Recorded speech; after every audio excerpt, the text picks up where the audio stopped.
You ever see a shadow out of the corner of your eye? Have you ever had that feeling that something or someone is watching you? Do you ask yourself why these spirits are here? What do they want? Are they lost? Or are they trapped? I'm Ryan, and I run a paranormal group called Nuclear Soul Seekers. These are just some of the questions we ask when we do an investigation. We just don't try to get evidence of the paranormal.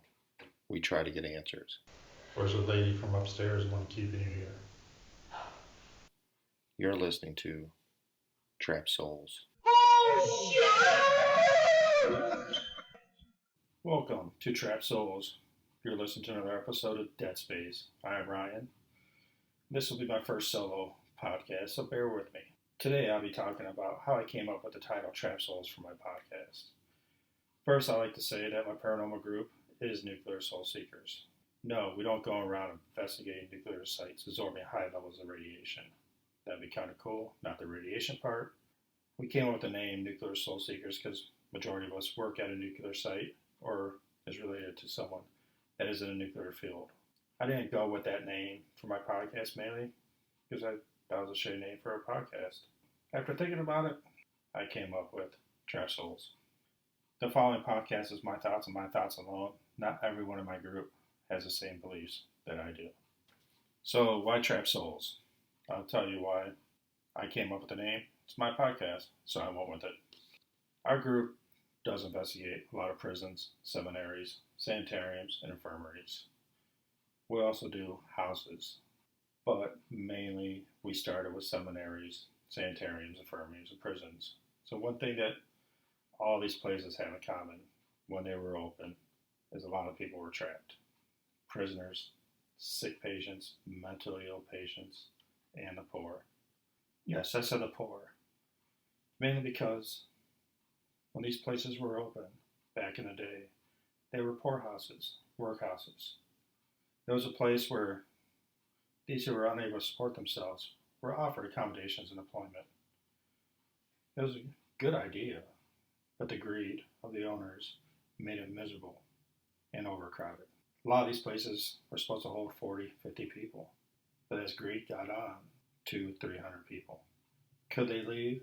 Yeah, but they were there for a reason, so they had nowhere else to go. They were trapped. All these places had many things in common. They had terrible conditions, were overcrowded, shitty food, and poor medical help.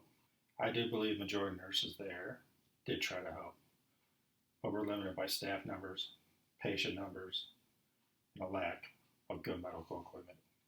And there was always someone in charge. A warden, a supervisor, or a superintendent, whatever you want to call them. Their job was to make sure that the prisoners or patients stayed there.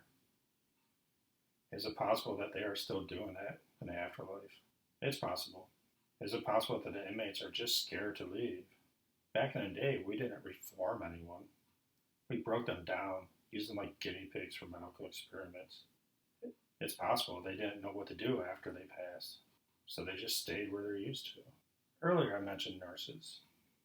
I don't believe they're trapped. Every place I mentioned usually has a story of a ghost woman nurse. Are they sticking around to help the patients they cared for their whole lives? As you can tell, I do believe there are trapped souls. But I also believe that there are lost souls. Souls that aren't just ready to move on. Souls looking for someone. I also do believe in demons and angels. A lot of souls I really don't know what to think about. It's possible that some are lost. I do believe most know where they are or what they are looking for. And that brings me to the souls that are looking for someone. We always hear of a mother looking for her lost child or a child looking for their mother. And thinking about it, this is what we do as parents. We raise our kids to be ready for the real world. We want them to be safe and successful. Many years. I know when I pass, hopefully many years from now, I can look down and watch my kids become the best that they can be, and they are safe. The way we raise them as a parent. Maybe to give them a little nudge when they go off track. Luckily, I still have my dad around, But my mom passed away a few years ago. But sometimes I can hear her say, "Get your shit together." Is it her, or is it just me knowing what she would say? I'd like to believe it's her. I believe she's watching me and saying that I didn't turn out too bad and that she's proud of me. She did a good job. Obviously, with a little smirk. I think we would all like to think that someone is watching over us and that we'll be able to do the same for our kids when we are gone.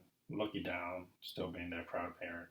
On the other hand, can you imagine being the parents of Dahmer, Bundy, Jeffrey Longer? They have to be looking down and saying, "Man, did I fuck that up? What was I thinking?" Now you know where I came up with the name Trap Souls. Hopefully, like the majority of paranormal investigators, we can try to help some of them out. Let them know they're not trapped. Maybe get their story out. Or maybe they're just trapped here for a reason. We don't know. Most people want to believe spirits that are trapped here, lost here, are just poor souls that are trapped or lost who lost puppies and babies.